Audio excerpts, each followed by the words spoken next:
ভারতীয় বিনোদন জগতের জনপ্রিয় নাম পরেশ রাওয়াল। তার মতো বহুমুখী প্রতিভার অধিকারী খুব কম অভিনেতাকেই পেয়েছে সিনেমা জগৎ। হঠাৎই দুঃসংবাদ নেমে এলো বিনোদন দুনিয়াতে। বলা বাহুল্য, পরেশ রাওয়ালের দীর্ঘ কেরিয়ারে অনেক মজার চরিত্রে তিনি অভিনয় করেছেন। যদিও কেরিয়ার আরম্ভ করেছিলেন খল চরিত্রে। যাই হোক, তার অভিনীত কমেডি ছবিগুলির মধ্যে সবচেয়ে জনপ্রিয় হেরাফেরি, যে ছবি দীর্ঘ 25 বছর ধরে রাজ করছে। এখানে অক্ষয় কুমার সুনীল শেট্টির সাথে তার যুগলবন্দি মাতিয়ে দিয়েছে।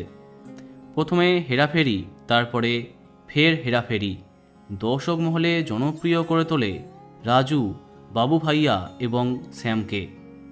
বেশ কয়েক বছর ধরে এই ছবির তৃতীয় পার্ট আসার চর্চা সামনে আসছিল। শুটিং আরম্ভ করে দিয়েছিলেন এই 3 তারকা, কিন্তু হঠাৎ জানা যাচ্ছে বিশেষ কারণে হেরাফেরি 3 থেকে সরে দাঁড়িয়েছেন অভিনেতা পরেশ রাওয়াল। জানা গেছে ছবিটির নির্মাতা এবং অভিনেতার মধ্যে ক্রিয়েটিভ ডিফারেন্স তৈরি হয়েছে, তাই তিনি সরে গেছেন। এরপরে খবরটা সত্যি কিনা তাকে প্রশ্ন করলে তিনি জানান, হ্যাঁ, বাবু ভাইয়া হেরাফেরি 3-তে আর থাকছে না। আর এমন খবর সামনে আসতেই ভেঙে পড়ল অসংখ্য দর্শক।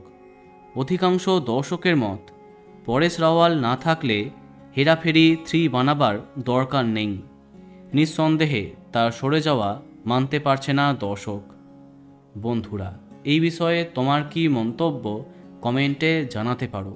আর এই রকমই আরও অনেক ভিডিও পেতে সাবস্ক্রাইব কারেন্ট পজ। ধন্যবাদ।